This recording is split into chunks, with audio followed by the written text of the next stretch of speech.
can someone who claims to be an atheist animal liberation activist also be an anti-woman, religious apologist, pro-life, right-wing bigot? It would seem to be a hypocritical position, yet I have 3 vegans who publish on YouTube to present who hold these contradictory views. I think that making responses to bad videos and bad philosophy is really important, and I wish that I had more time to do it. Thanks to others who are still doing it on a regular basis. It really should be done, and I didn't see any responses to these videos, though there were some good anti-natalist comments left under them, so I thought I would make a response. When I watch a video that makes me scratch my head or puzzles me, I have to wonder about the psychology of these vegans. Especially the first YouTuber I'll talk about. What makes them want to be in this conservative clique they seem to be seeking approval from? How can someone claim to be a liberal, but then make openly sexist arguments? How can a woman be anti-women? How can a kantian deontologist who believes in natural rights be for taking away legal rights from someone just because she has a uterus? How can a self-professed atheist also be a religious apologist? These YouTubers make unnatural vegans seem sane and rational.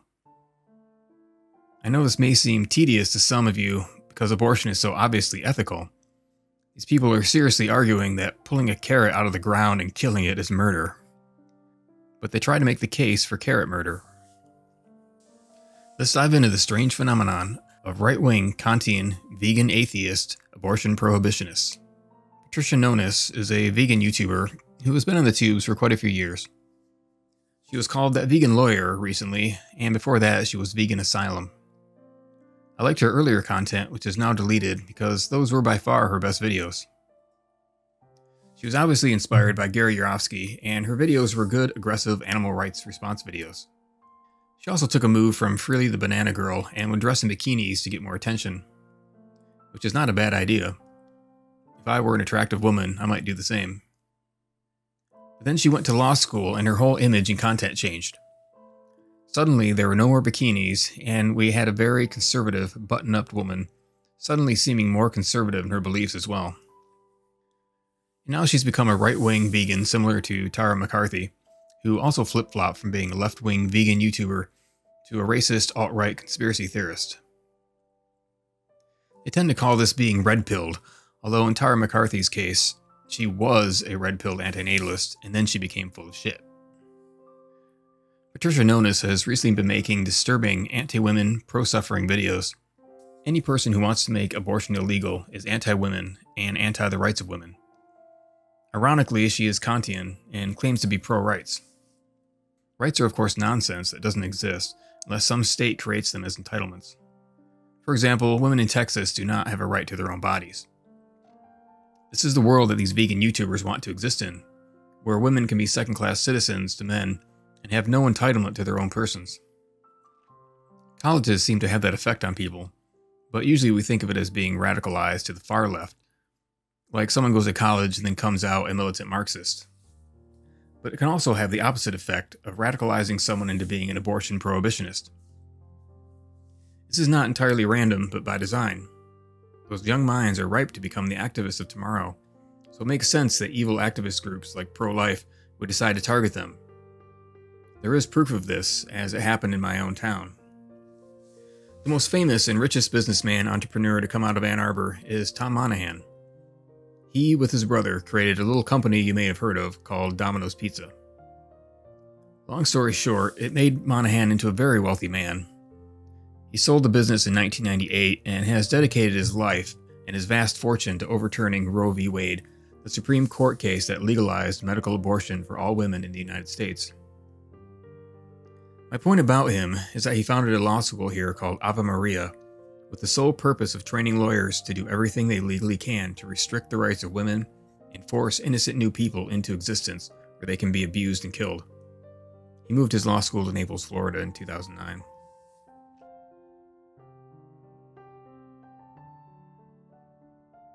So as someone who is more or less a liberal in the classical John Stuart Mill sense, one of my favorite things, if you can call it that, in the world are good ideas, of which in this world are plentiful.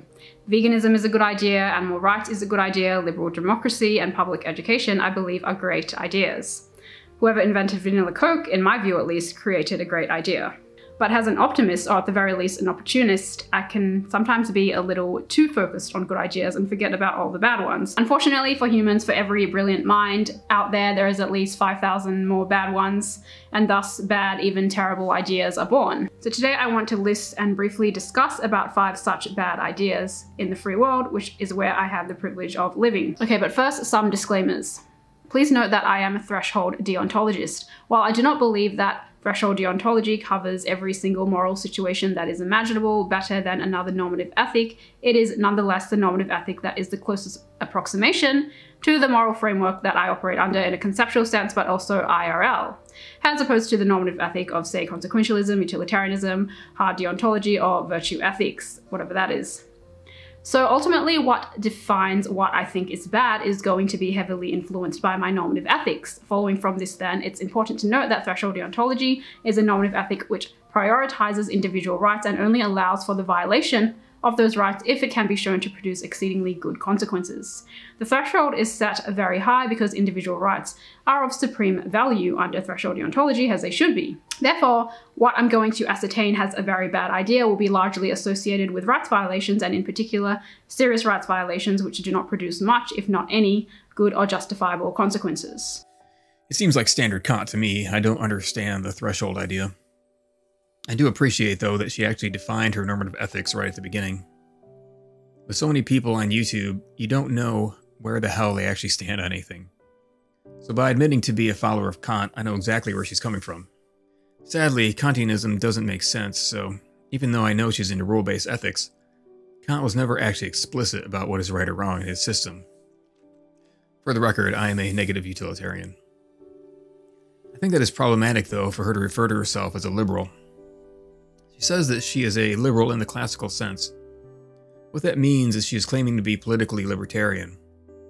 This term, classical liberal, gained popularity after the publication of the book Classical Liberalism by Charles Siegel in 2011.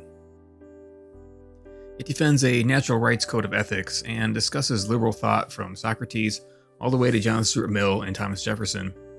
And then it shows why the liberalism of the 18th century differs from modern social liberalism. When you say the word liberal, that is what people think of now. She is clearly very anti-liberal in the modern sense, which means pro-social programs, the welfare state, race and gender equality, progressivism, and pro-choice on the issue of abortion. So she should identify as right-wing, conservative, or deontological libertarian. Even the word libertarian is not a great word, as it's not specific enough. There are consequentialist libertarian thinkers like Ludwig von Mises, and then there are Kantian deontological libertarians, which the vast majority of them seem to be, like Murray Rothbard. Many libertarians are more like anarchists, but all seem to be in favor of individual sovereignty, strong property rights, and a free market economy. So it's just bizarre that a libertarian would be against a woman's right over her own body. This YouTuber is seriously suggesting that we should hold a woman down by force and make her have a child. It's frankly insane. It's violence against women. It's very anti-liberty. I consider her view on abortion to be more akin to totalitarianism. Okay, so we're going to be doing this in ascending order, meaning the worst idea ever is going to be last. And then after that, we're going to have 2 honorable mentions at the end, which didn't make it into the list in part because I think they're terrible ideas, but they haven't really made it into the mainstream, and therefore the disease hasn't infected a large stream of people like these other ideologies have. One final thing I want to note, and it should really be a given, but it's that when I say the free world, I'm talking about countries which are under liberal democracies, so they're ran by democratic governments. It's because I consider those places to be the only real reasonably free places in the world. That vegan lawyer just made this video called The 5 Worst Ideas in the Free World. I'm not sure what she means by free exactly. Free from what? Free to do what? No one is free. Free will is an illusion. You're not free to be anything other than a slave to your desire. And in the English-speaking world, she seems to mostly be talking about the United States, you're not free from tax and wage slavery. The US doesn't even make it on the top 10 list of the freest countries. We don't really live in a democracy here. The USA is an oligarchy run by a rich elite class. The little people have little impact on policy here. We're really more similar to Russia than most people think. Her list is actually more than a 5-item list, with anti-natalism getting a quote-unquote honorable mention as one of her worst ideas, but I will get to that. Her video and blog posts both have an arrogance about them that I find distasteful, as she is so wrong. She claims to be an atheist, and also ironically a feminist, clearly not understanding what that word means. Why would you make this image for an article called The Worst Ideas, unless there is some racial commentary? She's not white, so it is a little confusing. I know this video is about abortion, but I might as well quickly go over her other quote-unquote worst ideas. I don't know why so many people feel like they need to fit into these cookie-cutter groups and belief systems, like a liberal or a conservative. I think that they see two sides and must align themselves with one. Like she's a Republican, vegan atheist. How do those go together at all? I never fit into either of those camps. Liberals are meat-eating hypocrites who think that money is free, and conservatives are religious bigots who think that the aristocratic rich are terrific. Maybe it's just the news media depending on which channel they watch. It's either telling you to hate the radical left or hate the racist right. It could be a longing to be in a particular clique, like, oh, I want to hang out with the rich Republicans, but oh no, I'm a vegan atheist. I guess I need to come up with some ridiculous arguments for being anti-choice, anti-women, anti-racial equality. But for a woman to be anti-woman, that is somewhat surprising. It could be for views also. What in the US we would call a pro-Trump or alt-right woman could attract a viewership like other right-wing pundits like Steven Crowder, who I'll talk about later, who has 5.5 million subscribers. Patricia Nonis is currently at 4,000 subscribers. Okay, so number 5 on the list is the idea or narrative of believe all victims. Whilst prima facie just a stupid idea which lacks any substance, it's also a dangerous one when inspected on the second instance. While this moronic approach to allegations and cases of one of the most serious categories of criminal felonies has somewhat subdued since Hollywood's Me Too fiasco died down, this idea still remains popular and conceptually embarrassing at its core. So basically what we have at the core of this particular idea is to believe someone's story with absolutely no evidence, no proof, no type of merit, for the simple fact that the person making the claim is of a particular gender. In this case, it's usually female. Believe all victims is a right-wing talking point. This is basically a defense of Brett Kavanaugh, the guy who likes beer and partying, and is now a justice on the US Supreme Court. He was publicly accused of sexual assault by 3 women. Yes, she is correct that no one should be convicted of a crime on mere hearsay, but making this one of her top worst ideas comes off as sexist. Again, she's a woman, so this is a bit strange. Where are these men being sentenced to prison based on hearsay? She's basically saying that rape victims shouldn't be believed. The problem is that they are often not believed.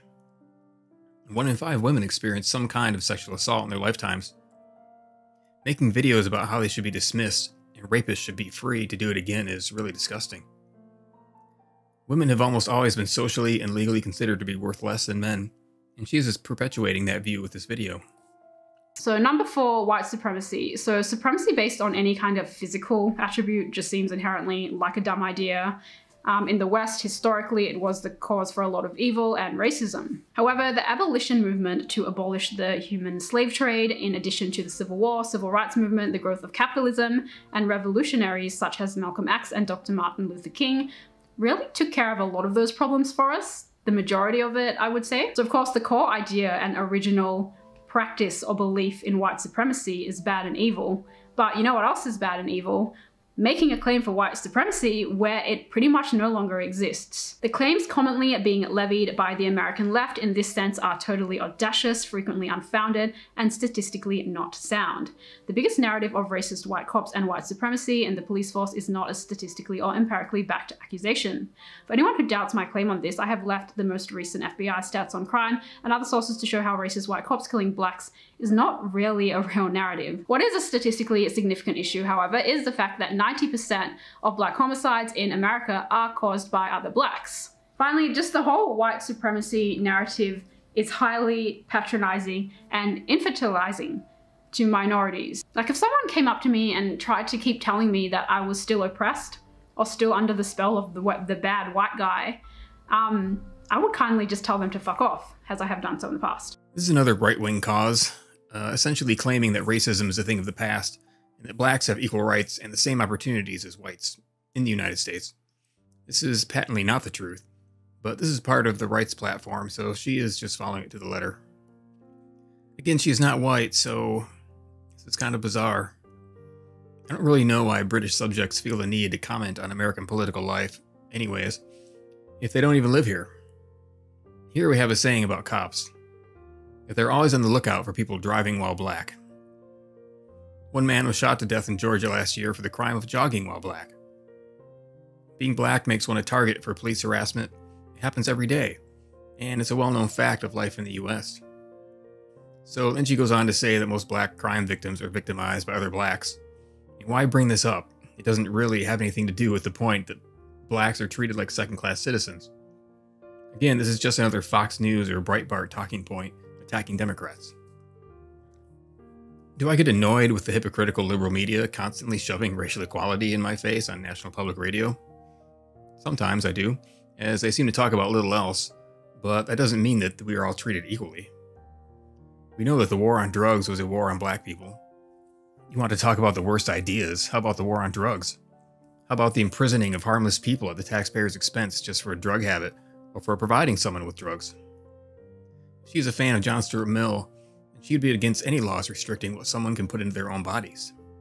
Blacks receive harsher punishments than whites in the criminal justice system, but she's in Australia, which didn't have the large importation of African slaves, so she doesn't see it in her career.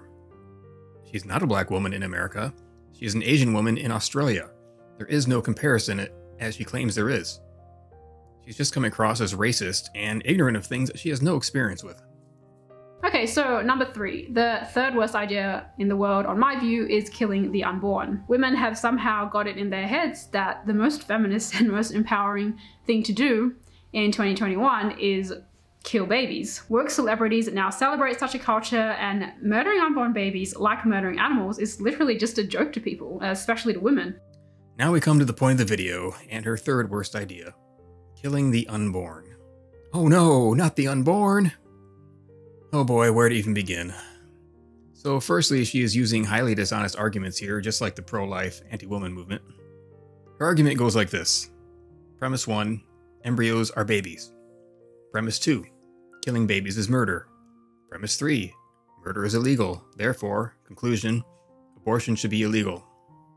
The only way a pro-lifer can make their argument is with false premises, also known as lies. Premise 1 is incorrect because it's an informal fallacy called equivocation. She is using the word baby, which is defined as an immature newborn or infant human being who exists outside of the mother's body, for an embryo, which is a preformed parasite inside the body of a woman. Premise 2 is also problematic because killing babies is not always murder, as it can happen accidentally or naturally, which would not be considered murder. Or a baby can be put on palliative care and allowed to die when it's clear that no treatment can make it healthy again. So clearly, that would not be considered murder.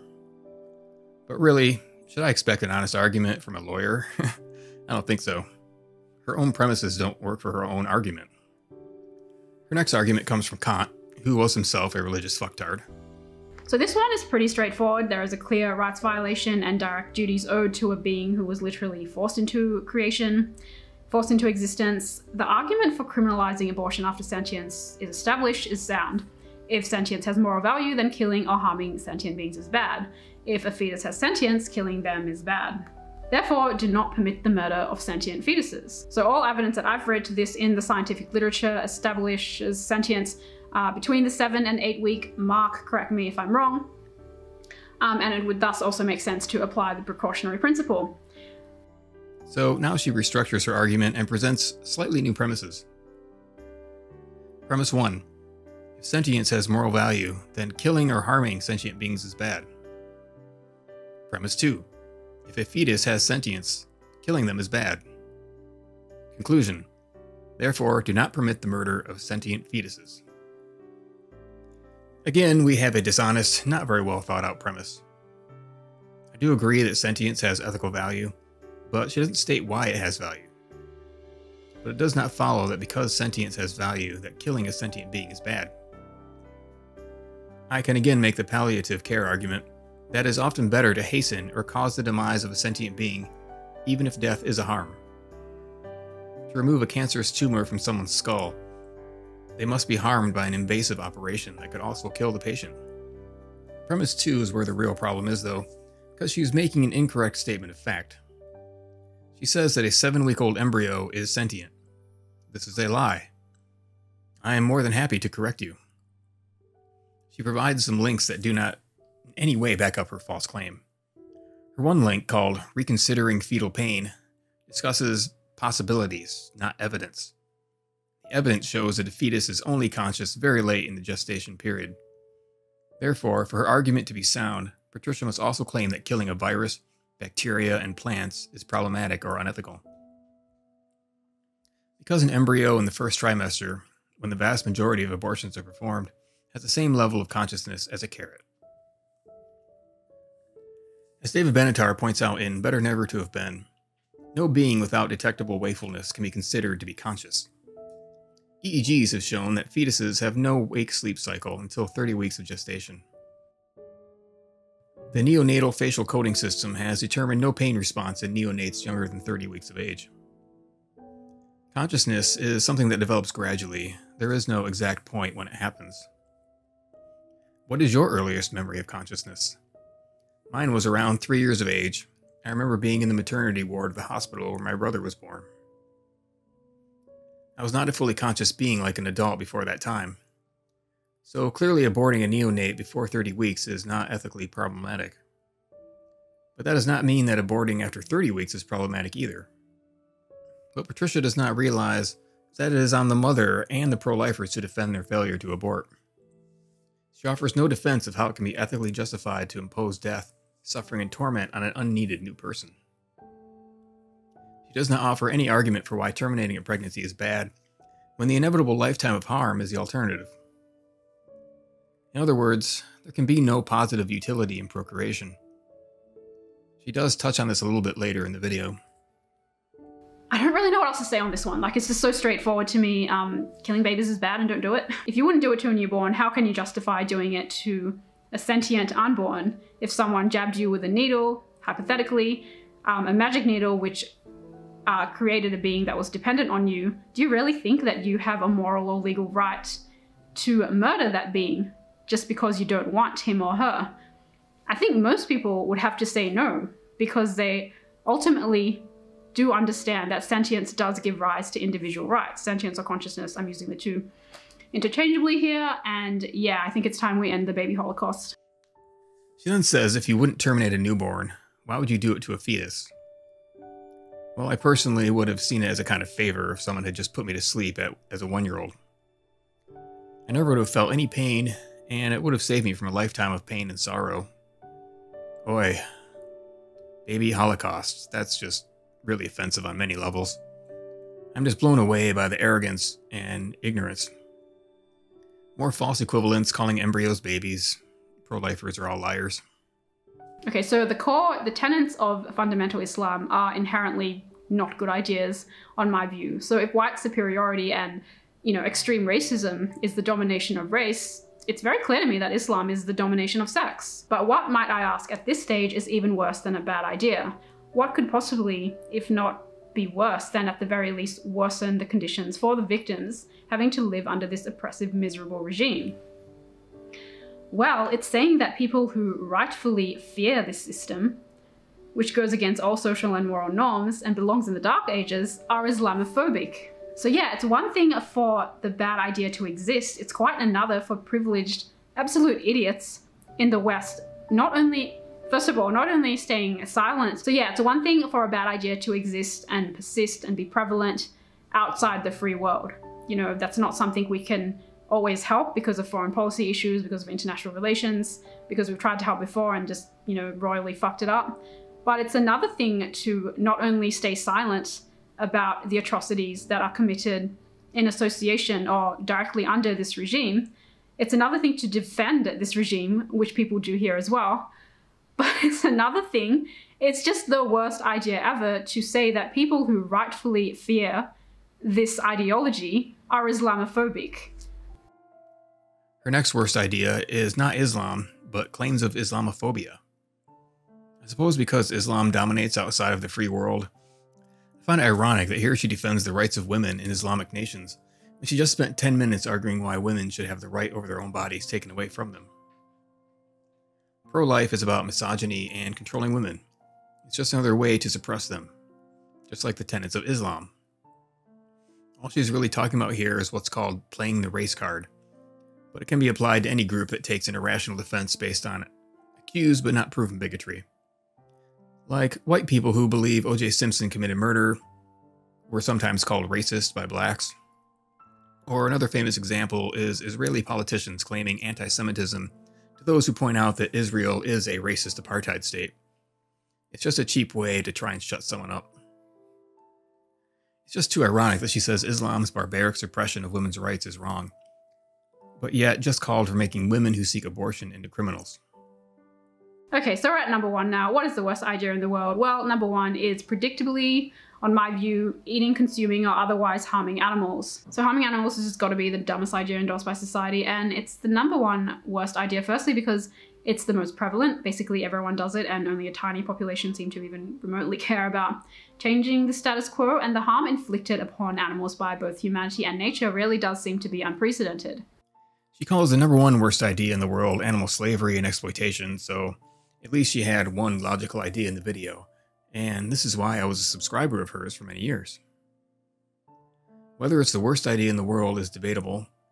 Jiwoon Huang called the slave status of animals and their non-consensual creation the most prevalent form of human evil. It's hard to argue with that, but making more animal exploiters via procreation is also evil. Nonis never considers the fact that a vegan who commits procreation is most likely going to produce another unneeded meat eater. You can't force an adult to become a vegan. They'll do what they want to do. So why would you even take that risk? She believes harming animals by breeding them into existence is wrong, but then endorses breeding human beings into existence where they will also be harmed. It doesn't make any sense.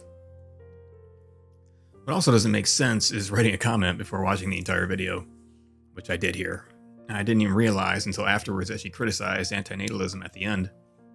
So rather than make another comment or edit it, I decided to make this video. Honorable mention, which I didn't list because it's just not mainstream enough. It's kind of just this fringe emo philosophy that not many people really know about unless you're interested in philosophy and things like that, is anti-natalism. Okay, so what is anti-natalism first of all? Okay, so first of all, anti-natalism assigns a negative value to birth because of the existence of suffering. So procreation is definitely not allowed under the anti-natalist philosophy, and they would, argue that it's moral to procreate. So here are the main reasons as to why the core of anti-natalism doesn't go through. And what's interesting about anti-natalism is outside veganism, people find this just a batshit crazy, insane philosophy to follow. Like, you hate life. It's just the most emo thing ever. But within the vegan movement, anti-natalism is unfortunately hugely popular. I've got a lot of friends that are soft anti-natalists or hard anti-natalists. It's commonly followed within the vegan movement, I think in part because people keep looking at what humans are doing to animals, and then they form this idea that no one should ever come to life because of all the suffering that is caused to animals. That's not a good reason on my view, which is why I won't be getting to in this video, but I can discuss that at some point later, but that doesn't form part of the 3 points as to why this philosophy just doesn't go through, which I'll go into now. So the first reason it doesn't go through is there is an excess weight placed on the value of suffering, but little to no weight placed on the value of well-being. Basically, it begs the question, why ought we to believe that well-being doesn't matter as much as suffering and therefore justify life? We just don't have a way to measure this, and I therefore fundamentally do not see any credence in taking a hard position either against or for life. Because if you say, oh yeah, suffering is bad, and that's a thing I find negative and therefore do not come to life, you're disregarding the place that well-being plays. And I don't understand the decision for that. I don't think there can be a decision for that, and I don't think it's something that is logically or physically, capable of being measured. So calling it an emo fringe philosophy is a bit insulting because she's saying that it's based on emotion, rather than logic. She says that antinatalists put a disproportionate ethical value on suffering, and not enough value on this mysterious thing called well-being. First, she should have defined well-being. I call well-being not being tortured. I don't know how else you can describe it. It's being comfortable. Comfort, according to Wikipedia, is a sense of physical or psychological ease, often characterized as a lack of hardship. What else can it be? So, antinatalism prioritizing suffering takes care of comfort automatically. Again, from Wikipedia, the use of comfort as a verb generally implies that the subject is in a state of pain, suffering, or affliction, and requires alleviation from that state. So, antinatalists do proportionally consider well-being. This is a false accusation. If you look up this term, well-being, on Wikipedia, it shows that there is no real definition of the word, as there are multiple theories about what it means. It does mention Jeremy Bentham, the other founder of utilitarianism, who mentioned the intensity of pleasure and pain determine the value of experience, or what she calls well-being. So again, we have suffering versus not suffering. An orgasm, probably the best feeling a person can have, is merely a release of the suffering caused by arousal. The pleasure of doing drugs or playing a fun game only alleviates the suffering caused by boredom and discontent. She also dismisses the fact that your personal joy moments do nothing for anyone else, and therefore have little positive value. She accuses antinatalists of begging the question, another informal fallacy, by saying that antinatalists assume the conclusion that well-being doesn't matter. This is another false accusation, as antinatalists do care about states of comfort and discomfort, as I already mentioned. There is no urgent need to increase another person's pleasure. But what is urgent is decreasing someone else's pain.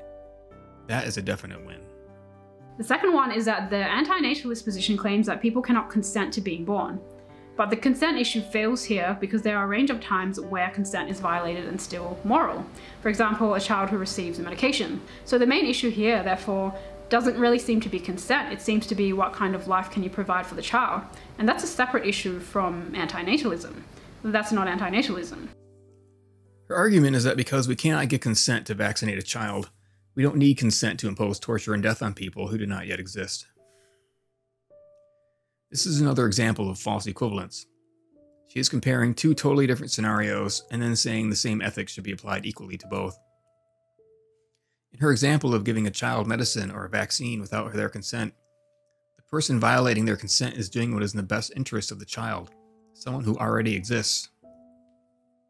In the antinatalist consent argument, we're asking parents to also do what is in the best interest of a potential new human being by not forcing them to play a completely pointless and cruel game for no justifiable gain. Procreation is the unsolicited and non-consensual imposition of life and death on someone who has no interest in existing. The third point is that anti-natalists are primarily against procreation because they claim adding more humans to the world creates more suffering. However, if portions of humans die out because they stop procreating, that will be replaced by wild animal suffering, which is worse than anything you could possibly imagine or find in a modern day city. And this is important to get your head around. If huge portions of humans are reduced, you're arguably going to have more suffering because of wild animal suffering. So this is a huge claim that this is one of the main claims that anti-natalists make, is that with less humans, you're going to have less suffering. That just isn't the case.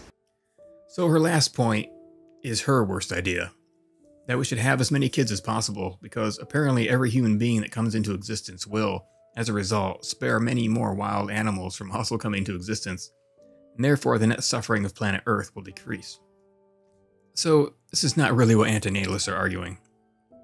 We're saying that it's wrong to impose torture on someone for no appreciable logical reason. No parent says that they are committing procreation because they want to reduce the numbers of sentient wild animals. The average carnist is responsible for the birth, torture, and death of approximately 7,000 animals in their lifetime. So for her argument to work, that person would have to also prevent more than 7,000 beings coming into existence by causing a certain acreage of asphalt to be laid down, thus destroying wild animal habitats. I don't think that she actually has any data to prove that this is the case. This sounds similar to the carnist argument that vegans cause more harm than meat eaters, because harvesting crops kills insects and rodents. This is a classic false equivalence, as meat eaters must harvest a great deal more crops to feed their victims before killing them. So I find this argument to be pretty absurd. That's an incredibly crass and sloppy way to reduce suffering in the wild. It's like how I feel about voting for Democrats, also known as voting for the lesser of two evils.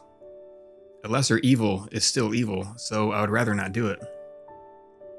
Using evil to stop evil isn't what we should be trying to do.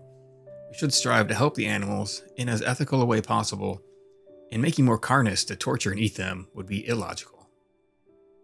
We can reduce wild animal habitats simply by destroying vegetation with pavement or chemicals, if destroying habitats is the best way to reduce wild animal populations. How best to accomplish this is a debate that's been going on between ethilists and negative utilitarians.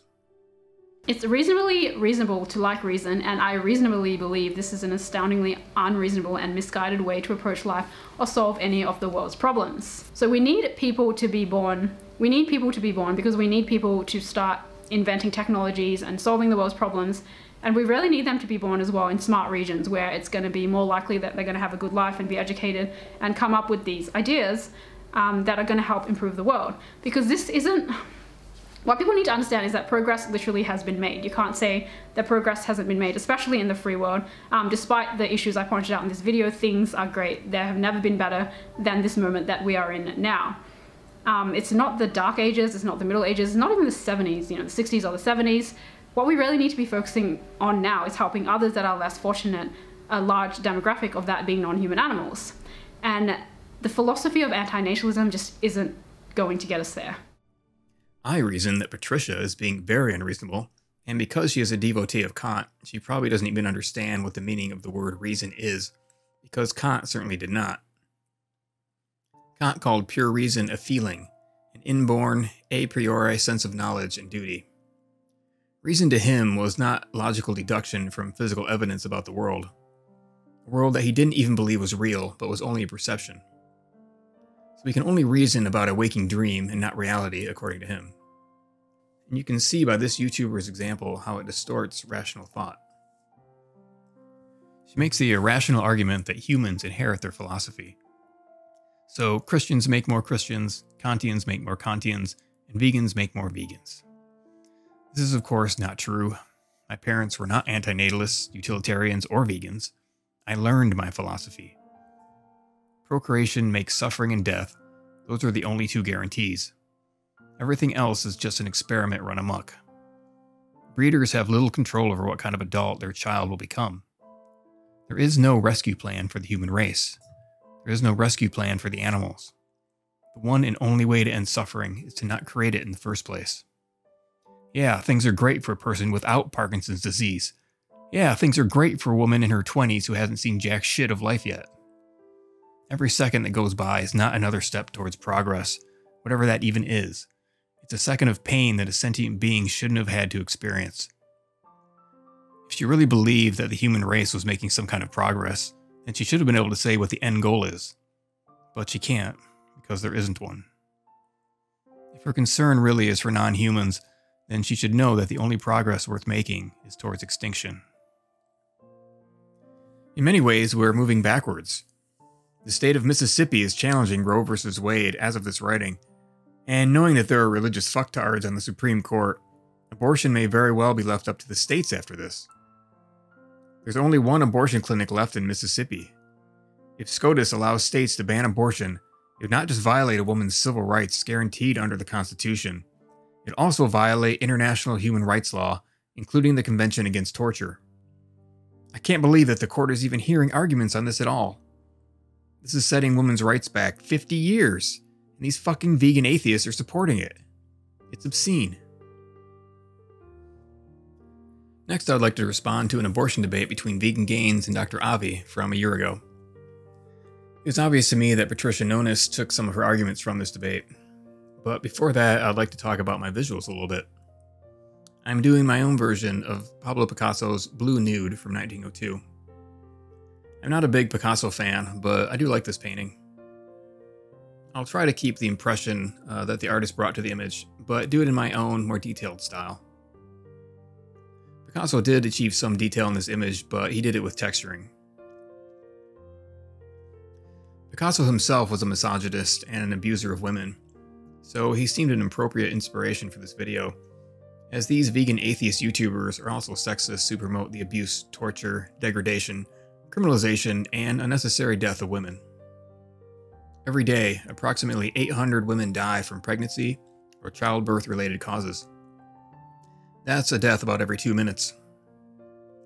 For every woman who dies in the world because of pregnancy, there are about 20 to 30 women who experience injury, infection, or other birth-related complications.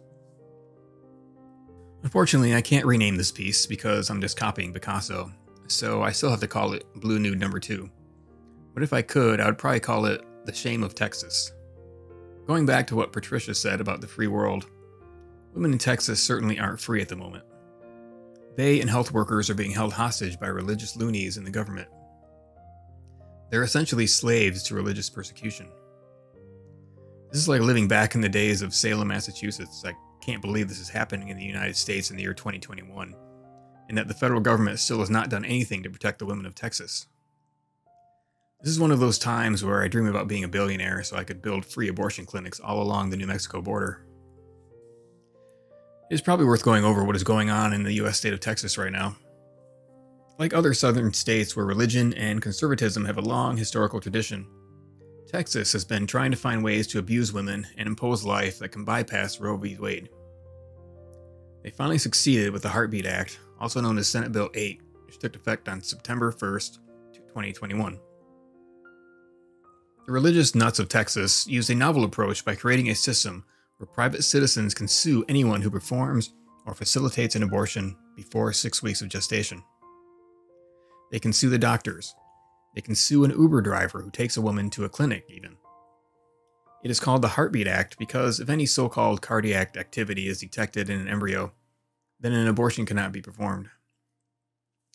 Of course, there is no heart and there is no beat at this early stage. Like so many of the terms used regarding abortion, like pro-life or pro-choice, the word heartbeat is politically framed. It is just a flutter of electrical activity from a group of cells that will become a heart someday if an abortion is not performed. The majority of Texas Republicans voted for this bill, but so did 2 Democrats. It was because of their religious faith, big shock. I'll put a link to a documentary called God and Governing in the description so that you can get an idea of who the people in Texas government are. It should be absolutely horrifying to anyone with a functioning brain. These people seem to be under a delusion that someone named God is in charge, and they have to obey him. It's hard to believe that these people are in positions of authority, until you learn that 90% of Texans observe Christianity, with the city of Lubbock having the largest number of churches per capita in the country. So that is not a place for me to live, and it's not a place that any sexually active woman should live either. This bill has effectively ended medical abortion in the state of Texas. I would like to see at least one abortion provider continue to perform abortions and challenge the religious nuts to sue, but doctors don't want to be fined into bankruptcy. 85% of abortions in Texas are performed after 6 weeks. Most women don't even realize that they are pregnant that early. By making private citizens the enforcers, the Texas legislature has made it difficult to know who to sue to challenge the constitutionality of the law. The Supreme Court has its fare of religious freaks, so no wonder that they failed to stop the abortion ban. They're still hearing arguments, though, and may still outlaw it. This act is not only sexist, but racist as it hurts lower-income women, especially those in the black community, the worst. If a Texas woman needs to have an abortion, then she'll have to fly or make a long drive to a neighboring state. 55% of Texans support the law, according to one poll. If you've ever seen the Lars von Trier film Nymphomaniac, it shows a graphic depiction of a woman giving herself an abortion, and it's so obviously a harmful and risky thing to do. I just can hardly believe how unethical the anti-medical abortion movement is.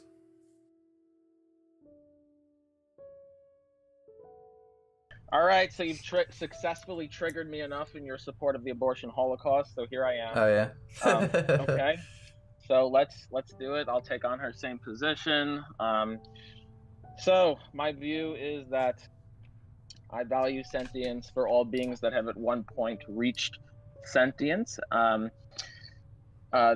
So the potential for sentience for all beings that have at one point reached sentience. This is why I do not think most cases of abortions are ethical. This is also, or should be legal. This is also why I don't, my view doesn't lead me into sperm rights reductios, egg rights reductios, or killing people while they're in comas. Avi calls it the abortion holocaust. You can't really believe this. It's just too absurd. How can someone say that with a straight face? This is no different than when an asshole Republican DJ, Steven Crowder, said this. And to me, I was thinking, you don't see the irony that your food dehydrator is the Auschwitz of asparagus. Yeah, right. Yeah. I mean, We're talking about non-sentience. A human embryo has the same ethical value as a carrot. Or I would say it has less value because at least a carrot you can eat.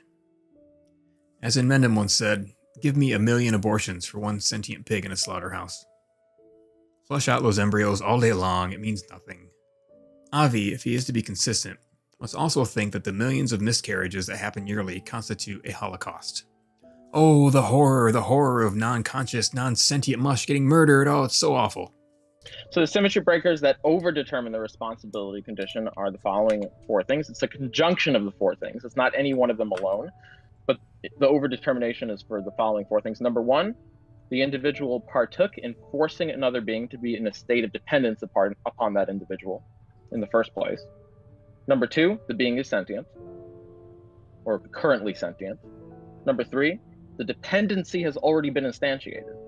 So it's not a question, for example, of, you knocked someone over with a car and that you need their kidney.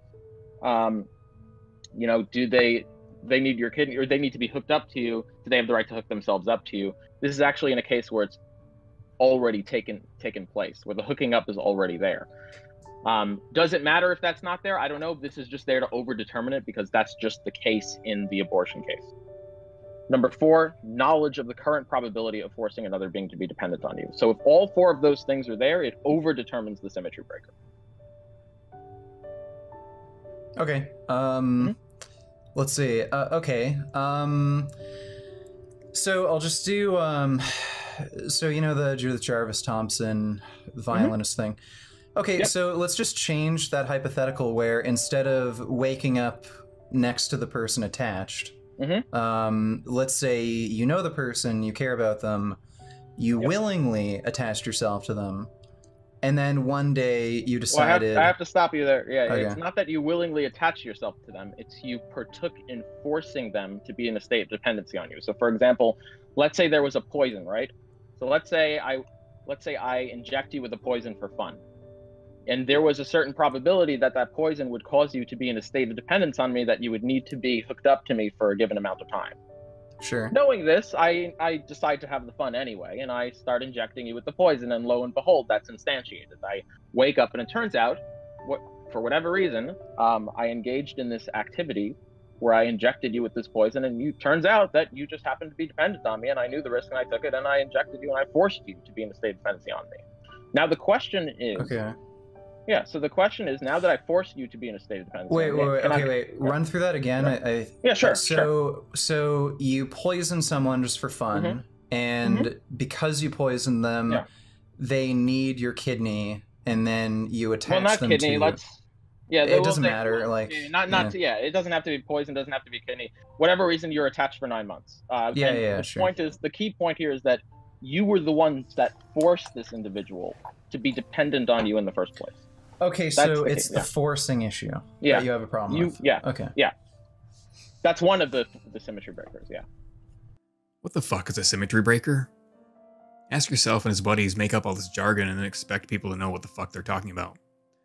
Just like this made-up term, threshold deontology, when it's just plain Kantianism. I googled symmetry breaker, and there is no definition besides one that applies to physics. Nothing that applies to philosophy. What symmetry is he talking about? Richard mentions Judith Thompson's A Defense for Abortion from 1971, where she makes the case that a woman has jurisdiction over her own body, and that includes the parasitic embryo inside her. She made a famous thought experiment about someone kidnapping a woman and hooking her body to a sick person's body, who will need to use her kidneys for 9 months to survive. Her point is that it is not unethical for the woman to disconnect herself from the sick person, even though that person will die. Duh, pretty easy to understand. that person is essentially raping her. Obviously, she means to say that a woman can remove a parasite from her body if she wishes. But this kind of argument is not even necessary because there is no right to life for an embryo. There is no such thing as a natural right. It's a thing. It is not a person or an animal. It's worthless. So we can easily just bypass all of this silly talk, but I will explain the silly talk the best I can anyways. Avi tries to make a similar argument as Thompson, but in defense of forcing a woman to have a delivery. He flips it around and says that in his version, the woman willingly attached herself to the sick person, but in this case, the woman also is the one who made the person sick. So can she then detach herself ethically, causing that person's death? That would be a very strange way of murdering someone. But how in the fuck does this apply to abortion? It doesn't in any way because embryos are not sentient, so there is no victim. Richard is confused by this, to which Avi says, Okay. That's a tough one. All right, yeah. Abortion holocaust always is, Richard. Yeah. All right, let me think of that. More smugness and arrogance from a doofus who just said a bunch of ludicrous gobbledygook that doesn't even make any sense. I'm quite disappointed in Vegan Gains, as he really let women down in this debate. So, like, you said that in a legal context, women should be allowed to get an abortion due to rape. What about in a moral context? So in a moral context isn't what we, it's what we morally aren't allowed to do. So I don't have a fully fleshed out view on that. My intuition is telling me that it probably would still be wrong. However, so I may not have a difference in view on that. It may not be enough to make it may not be enough to overdetermine a symmetry breaker in a moral context. This is what Kantians often do. They believe in the magic of God-given intuition rather than facts, evidence, or logic. His entire defense of torturing and abusing women rests on an embryo being sentient, which it is not, so this is just pointless. But I think my position is perfectly consistent in the legal context, because, for example, if anyone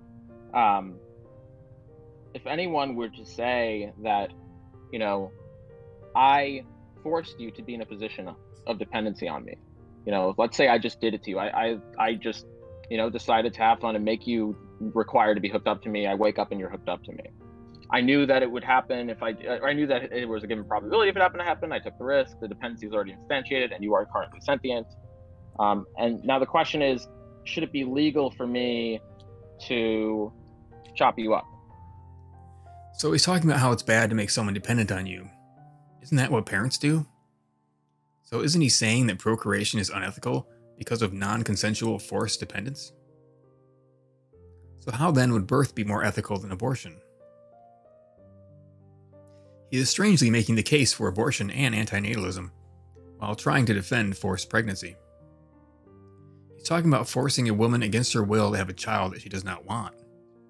His argument, if you can call it that, is just another false equivalence and logical fallacy. He's equating a non-sentient bit of organic mush to a fully sentient child or adult.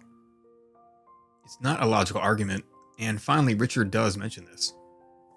You know what? The only thing I can really think of right now that I'm going to go with is I don't really give a fuck about a 4 or 5 month old fetus. Do you only consider the current level of sentience of the given being, or do you consider the potential for sentience for beings that have reached a given point of sentience or reach sentience at some given point? Because there's a very difference. They formed very different conclusions. So when you say, well, so if I only care about current sentience, or if something can be extremely sentient in the future, well, no, just the first part for now. Just do you only, is the only thing that you're caring about is the current level of sentience when describing your value, whether they have the value to, like in this context, not be chopped up into pieces. Okay, so it's the ability to desire. Okay, is there any level of sentience at which you would say that this is not permissible? That, in other words, is there any level of currently reached sentience for which you would say, actually, it is not okay to grind this thing up that you forced to be dependent on you, and you violated its autonomy, and the only reason it's in this situation is because that's exactly what you did. Like, we can start with like goldfish, chicken, pig, cow. human? Like, we can go through animals if you like. Sure.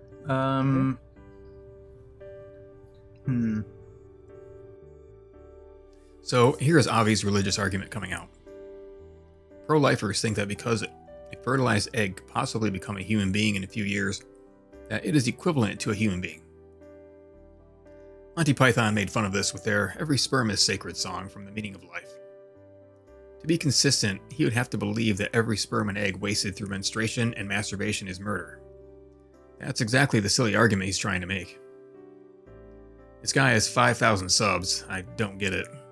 What value do people get out of his videos? Do they like becoming dumber? I watched this a year ago and took some notes, but now rewatching it, I am sorry to put you through that. I didn't realize how bad it was. I was just surprised that Vegan Gains dropped the ball so hard here.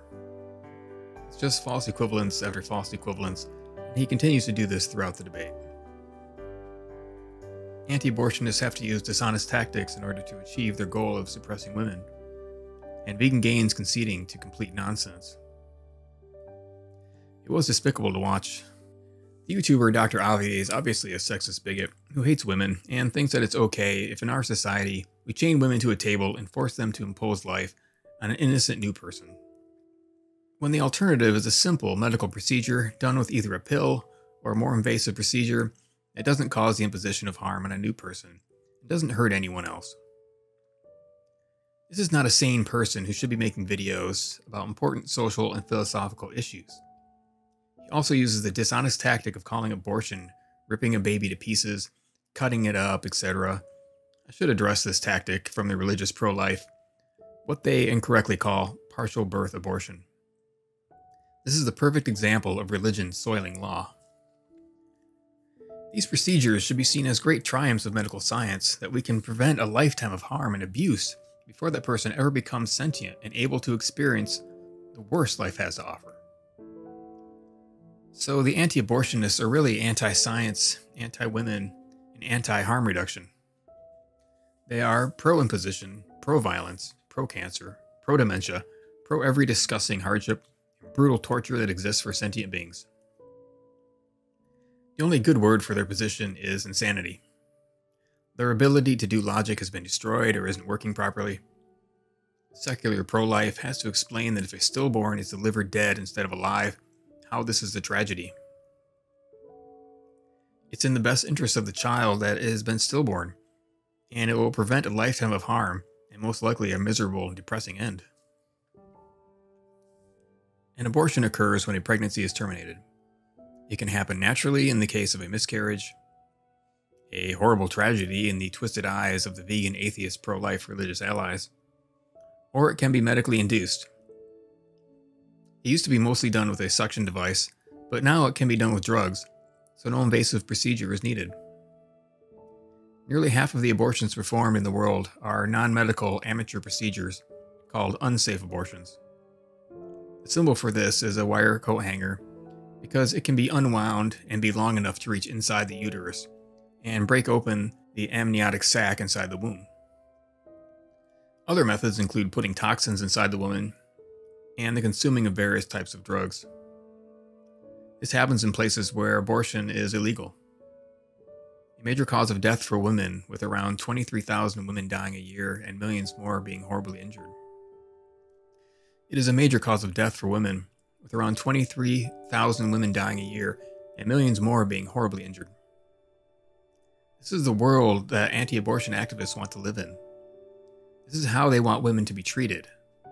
For what? For their stupid God, usually. Atheist anti-abortion activists want more human meat eaters in a world full of them. They don't seem to care about being duplicitous hypocrites and savage Stone Age sexists. No, birth must occur. It must. Because every sperm is sacred. In 2003, the United States passed a federal law called the Partial Birth Abortion Act.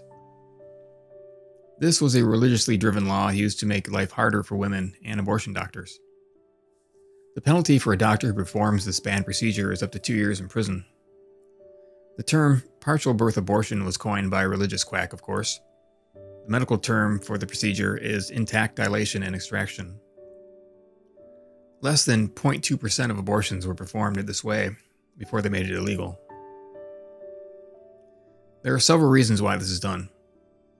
One is in the case of miscarriage or birth defect that parents might want to see the intact fetus, and it makes an autopsy easier. In the case of medical abortion, it makes the procedure easier. All this idiotic law has done is put women more at risk, as the doctor has to put more instruments up inside of her. They have to dismember the fetus inside of a woman to avoid going to prison. I can see why some Democrats are angry with me for not voting because of sick shit like this. So this is where Dr. Avi, hard to believe this man is actually a medical doctor, got this idea that abortion is cutting up a baby. A procedure that has been forced upon doctors for less than 0.2% of abortions. So he doesn't even know what abortion even is. But usually it doesn't even come to that. But they are forced to terminate the fetus with an injection before they can extract it. It'd be easier on the woman to kill it after it is extracted. This procedure is often done late in the pregnancy because sometimes Down syndrome and other deformities are not detected earlier on.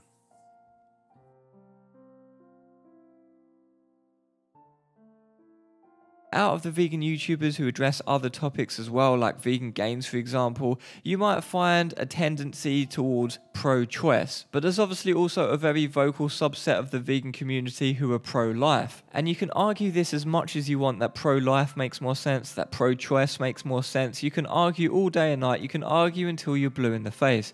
But I'm here to tell you that you're all wrong. Yes, that's right, people. You are all wrong. If you're pro-choice, you're wrong, and if you're pro-life, you're also wrong, and I'm going to tell you why. It doesn't make much sense holding a pro-life or pro-choice position. Both have reductios depending on the circumstance, so you can't say 100% in every circumstance either way, so you just have to look at it on a case-by-case basis. And anyone who was to argue dogmatically either way is just being dogmatic. So what is my position on the abortion debate? It's pretty simple, and this isn't a position I've seen all too often, so that's why I'm making a video on it. So here's my position. Pro not being an irresponsible dickhead, or you could also just phrase it as pro-responsibility. Let's bring it down to earth for a minute. If you have unprotected heterosexual sex, there's only two options. Either the girl will get pregnant or she won't. The probability of that happening depends on the fertility of both people. It could be very high, the percentage, or it could be very low to non-existent if someone's impotent. So unless you're actually aiming for pregnancy, you're basically just playing Russian roulette. I don't know how many bullets are in the chamber, but it's some form of Russian roulette. And isn't Russian roulette a bit dramatic? Well, no, because if the pregnancy ends in abortion, that's death. And if the pregnancy goes ahead but ends up being unwanted, it's got the possibility to destroy the lives of the parents if they're not prepared or capable of really raising the child financially, or they're just not equipped, and or the child's life is going to be completely negatively affected if the parents are ill-equipped to raise the child. So we're really talking about either death or destroying people's lives. That sounds Russian roulette-like enough for me. But what if Russian roulette is a popular game, like unprotected sex is a popular game? Well, it doesn't matter if it's popular or not. Many things that are popular are unethical. Meat eating is popular. In certain places, and especially certain times in history, racism was very popular. Killing Jews was popular. We might say it's natural. Well, that's just an appeal to nature. There's plenty of things which are natural, which are bad. So what I'm saying by this, being a completely irresponsible dickhead and having unprotected heterosexual sex is playing Russian roulette with lives. I've never mentioned this YouTuber before because he's basically a trolling devil's advocate type with no appreciably valuable content. I'm using his video as an example because I've heard of this pro-responsibility argument from others as well.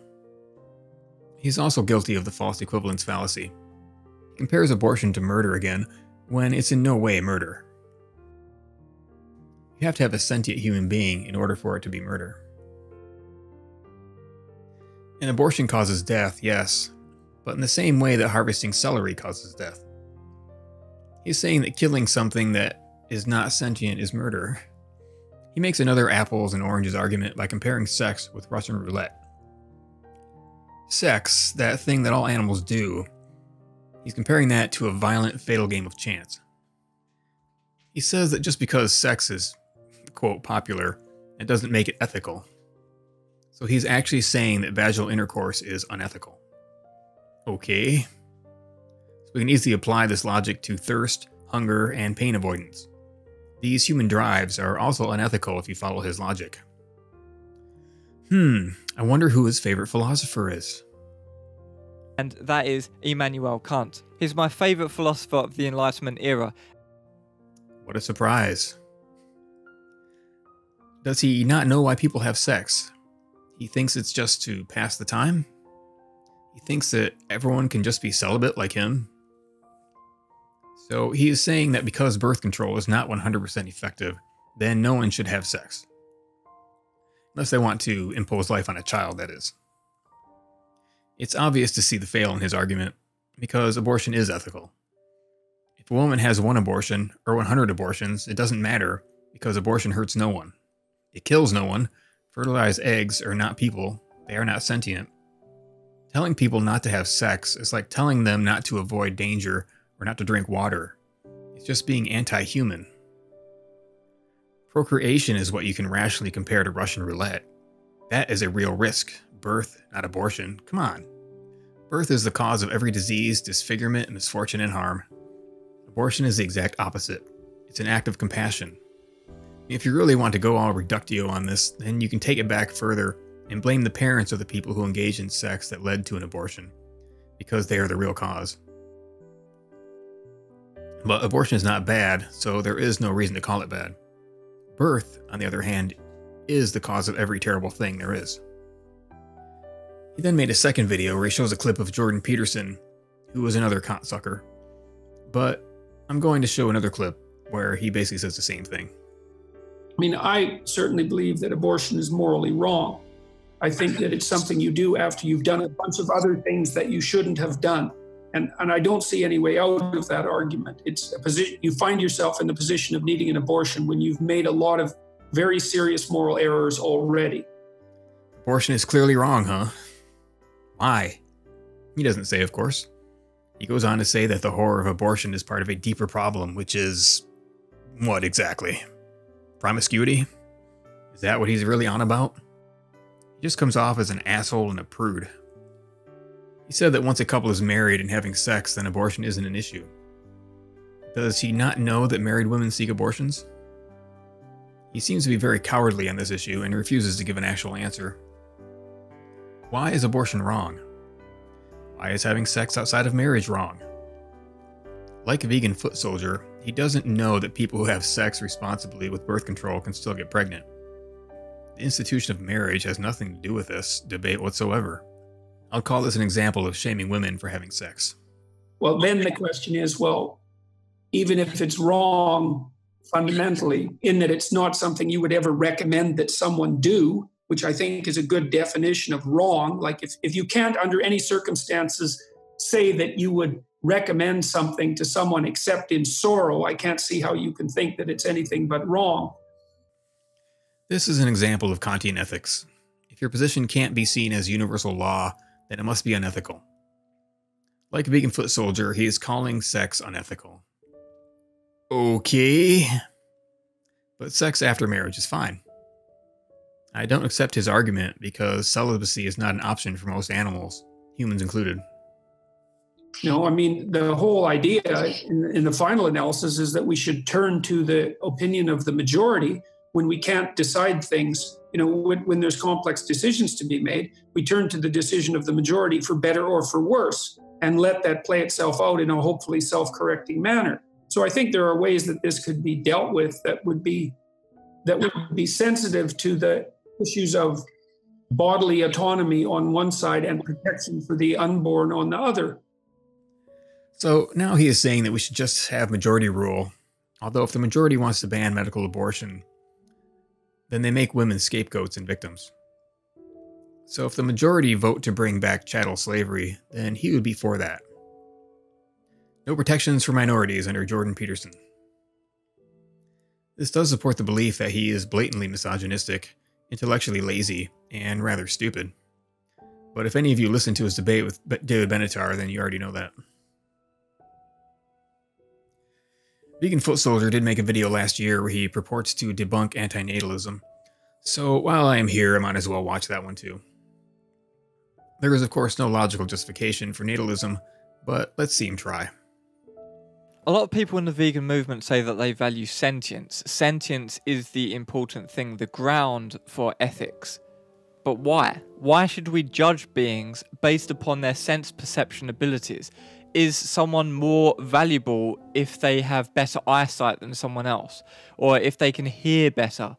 Or if they can taste better? Why would that make any difference to moral value? When we're discussing ethics, why is that important? Why is sentience important? Other people might talk about life, but why is life important? Do we really value the lives of bacteria? Do you cry every time you scratch your arm and small amounts of skin cells come off and die? Do you mourn the death of the skin cells? Some people say that freedom is the most important thing, and I agree that freedom is very important, but why do we actually value freedom? Why do we value lives? What is the actual underlying asset which we value? This is one of those videos where someone is just saying words but not actually saying anything significant, rational, or sensible. So we shouldn't have sentience, the ability to experience pain and discomfort, as the basis for ethics, even though animal rights is based on this concept. This is what separates an animal from a plant, a brain and a nervous system. His argument is an example of the straw man and false equivalence logical fallacies. He equates suffering with hearing and other senses which have nothing to do with the sensations of pain and discomfort. And then he equivocates the death of skin cells with the death of a sentient being, basically making the carnist argument that a food dehydrator is the Auschwitz of asparagus. I have maintained for quite a while now that the underlying asset is the opportunity to experience. If you don't have the opportunity to experience, you don't have the opportunity to evaluate anything, because the evaluation itself is derived from experience. So the ultimate value is the ability to value, and that can only exist given the opportunity to experience anything at all. Because without experience, there can be no good or bad. The universe doesn't have an opinion, it can't evaluate anything. So ethics are derived only from evaluators. The environment isn't valuable if there are no evaluators to value it. He's making a Kantian argument that the world is just representation, that harm and suffering are only constructs of the human gray matter, not something that actually exists outside of experience. This 18th century way of thinking is not the norm in philosophy anymore. It is accepted that the world and all the sentient animals on it actually exist, whether or not you are here to think about it. He proclaims that life is always better than death, without any evidence and without making a logical case. I think that right and wrong comes from evaluators deeming things right and wrong and logically deducing what should be considered immoral. How can we do logical deduction on any ethical questions? Well, let's think about it. To choose to die, to commit suicide, is to value not being able to value. Put another way, if you're dead, you can't value anything. So to want to die would be to value not being able to value. And that is self-defeating. You are valuing not being able to value. But if you weren't able to value, then you couldn't value that. So it's self-defeating, it's self-contradictory, it's a reductio ad absurdum. And following on from that, anti-natalism, the position that would be somehow better or would be more ethical to not reproduce or even to extinguish all life on Earth or all life in the universe, is therefore also self-defeating. He also says that suicide is wrong. Why? No logical reason. He then says that the opportunity to exist is the ultimate value. So he's just making an unsubstantiated case, basically the same as a pro-life Christian, that life is a gift from God. So to talk about suffering being the basis for the reason to remove your ability to experience anything at all, it's almost just like it's committing a category mistake. It's like saying within the set of fruit, there's a subset of apples, and within that, there are bad apples and there are tasty apples. But because there are bad apples, we shouldn't actually have any fruit at all because there are bad apples. Again, another false equivalence. He is comparing fruit, which doesn't have a brain, to sentient beings, which do have brains and nervous systems, and they can be tortured. A better comparison would be 10 children eating jelly beans, next to one child being eaten alive by a grizzly bear. I know these people love to talk about thresholds. What is the threshold where utility of the jelly bean eaters outweighs the suffering of the child being eaten by a bear. 20 children eating jelly beans? 100? 1,000? 1 million? Clearly, no amount of taste pleasure, no matter how many beings are experiencing it, makes up for the pain and suffering of just one being who's being tortured to death. A rational person would throw all of the jelly beans in the trash to save that one child from harm. 1. Life is always better than death. 2. Murder is therefore wrong.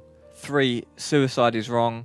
4. Anti-Natalism is wrong. And remember why these things are wrong. It's because the opportunity to experience is the ultimate value. So if we were to murder someone who has more opportunity to experience than someone else who has less opportunity to experience, then that would be worse. So murdering a baby would be worse than murdering someone who was 90 years old. This total disregard for the pain and suffering experienced by every sentient being is disgusting and offensive, in addition to being callous and stupid. How is this person a vegan activist? So he thinks that a chicken in a battery cage would be happy that it was born because experience, any experience, is better than non-experience. The reality is the exact opposite. It is worse for someone with a lifetime of experience and knowledge to be killed than a newborn that has no experience, no preferences, and no value to the rest of the world. They're just a victim being introduced to the slaughterhouse. Being killed at this stage of life would be the best time to die. After a lifetime of abuse, neglect, and pointless toil and suffering, the harm is already done. In the typical tradition of Kant, his words don't make any sense. And like Kant, he's a disgusting suicide prohibitionist. So he doesn't just want women to have to use coat hangers to give themselves abortions, but he wants suicidal people to attempt to end their own suffering crudely, alone, without help or understanding from anyone. This man, like everyone else I've covered in this video, is callous and cruel, and I don't think he should identify with a compassionate philosophy like veganism. Finally, I want to talk a little bit about the history of this atheist anti-abortion movement. Some of you may not have known that such a thing even exists. Secular Pro-Life is an organization founded in 2009 by Kelsey Hazzard, a self-identified atheist. Her arguments are similar to those of the vegan atheist shown in this video. She consistently calls non-sentient embryos people, babies or children. Although she is clearly a meat-eating bigot, she tries to make a kind of anti-bigotry argument for abortion by comparing a non-sentient embryo or fetus to marginalized humans like former slaves, who at one time had no rights, but do now.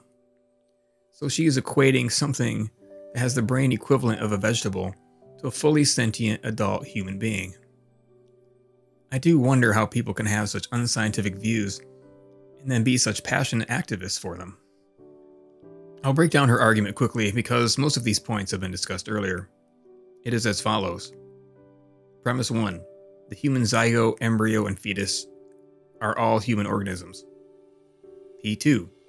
All human organisms are morally relevant. P3. It's generally immoral to kill humans. P4. Bodily rights aren't enough to justify elective abortion. Conclusion. Abortion is unethical and should be criminalized. It's very obvious to see that these are all false premises and can be easily dismissed. An embryo is no more a human being than an unfertilized egg is a human being. Not all human beings are morally relevant. For example, someone who is in a vegetative state, or someone who is so chaotically evil and criminally dangerous that they have to be put to death or imprisoned against their will to prevent harm to others. A 1-year-old newborn is not as relevant as an adult who can actually have utility in the world. Children are liabilities and can offer the world nothing. They are just consumers for nearly 2 decades. Regarding premise 3, here is her Kantian reasoning that killing is unethical. Oh, sorry, killing humans is unethical, not those animals that she eats that can be tortured and killed, and that's okay. Deontologists like to make blanket statements like, killing is unethical. Killing can be the greatest act of mercy someone can possibly do. Nature kills us, so that's somehow acceptable, but if we end our own suffering or the suffering of someone else, that is somehow unethical. Now she makes the anti-liberty or anti-individual sovereignty argument that a woman's body is not her own, she is owned by the pro-life state. This violates the 4th Amendment to the United States Constitution, which states that Quote, "The right of the people to be secure in their persons, houses, papers, and effects against unreasonable searches and seizures shall not be violated." End quote. It's unreasonable for the state to use violence against any woman to force pregnancy upon her and impose life on a new person who didn't ask for it. An embryo is not sentient, has no rights, and should not have any legal rights or entitlements.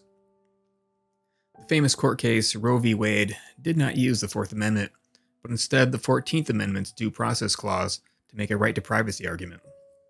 Yeah, you had mentioned something earlier about, if miscarriage truly is loss of life, then we shouldn't, maybe pregnancy itself is immoral because it leads to death.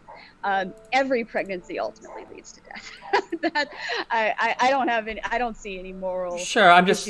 Every child ever conceived will someday die. I did watch a debate between Kelsey Hazzard and the Twitch streamer Destiny, and thought it was interesting that Hazzard brought up the antinatalist argument without knowing it, and then flippantly dismissed it. This I would probably call the appeal to nature fallacy, because death by cancer is natural, so then it's ethical. Later on, Destiny mentions the philosophy of antinatalism by name, and she seems ignorant of it. I am glad that he mentioned it, though.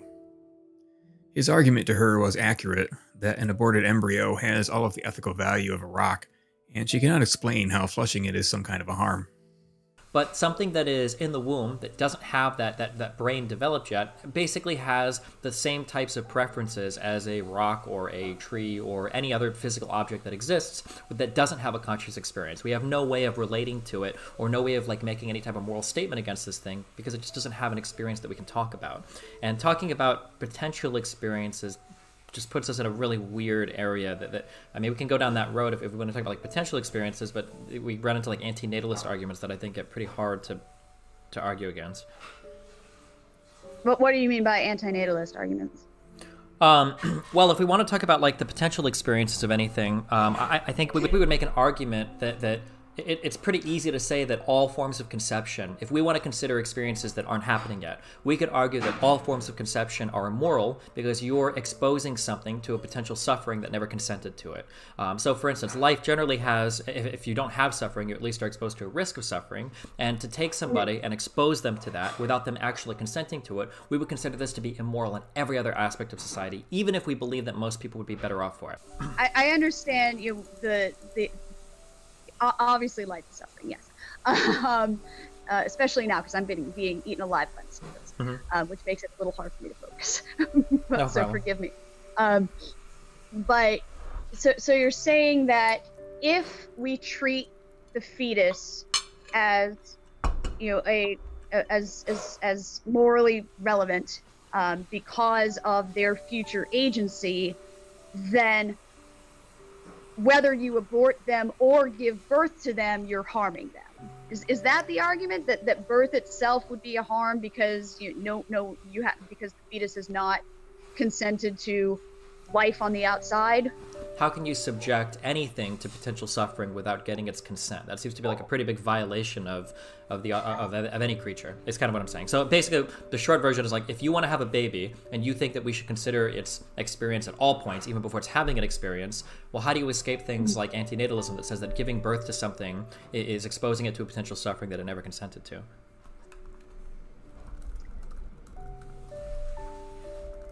I obviously I don't buy the antinatalist argument. I should at least quickly mention the Catholic argument against abortion just to be thorough. And I left it for last because it's the most illogical. Catholics believe in something called a soul. Kant also believed in this concept, which is of course just a silly invention by primitive people from thousands of years ago. To Catholics, it's a spirit that resides in humans and is given by their make-believe God. It is what animates what would otherwise be a corpse. So this was an invention from before the brain and death were understood. This soul is created during insemination. So they believe that abortion kills a soul, a completely made-up fictional entity that doesn't actually exist. They are against contraception because they believe that it impedes the creative power of their God, Yahweh. It's like putting a cap on Yahweh's fountain pen.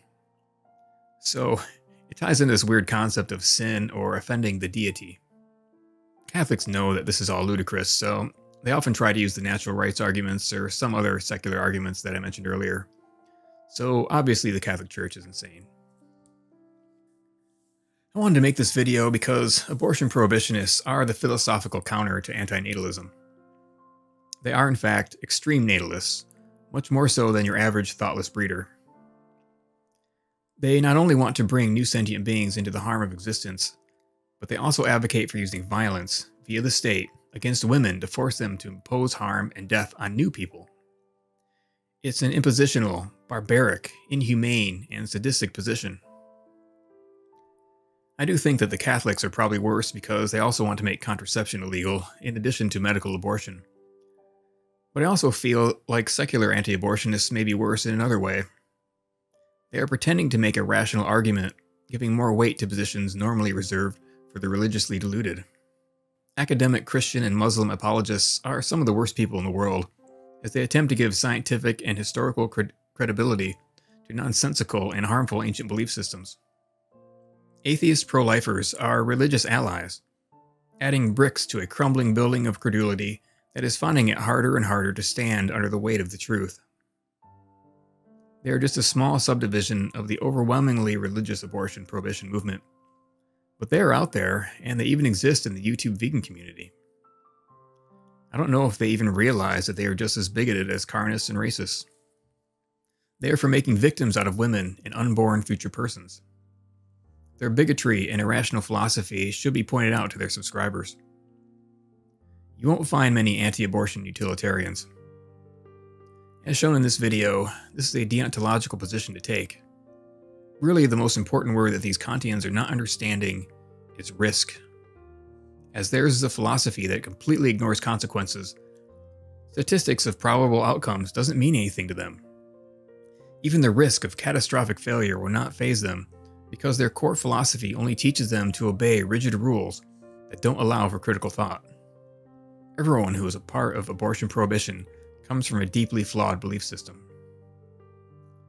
That's all for now. Thank you for watching if you made it until the end. Sane people want abortion to be legal. Insane people do not. Life is a burden. It's not a nice thing to impose on someone. So if you get pregnant, make sure to get an abortion as soon as possible. It's the right thing to do.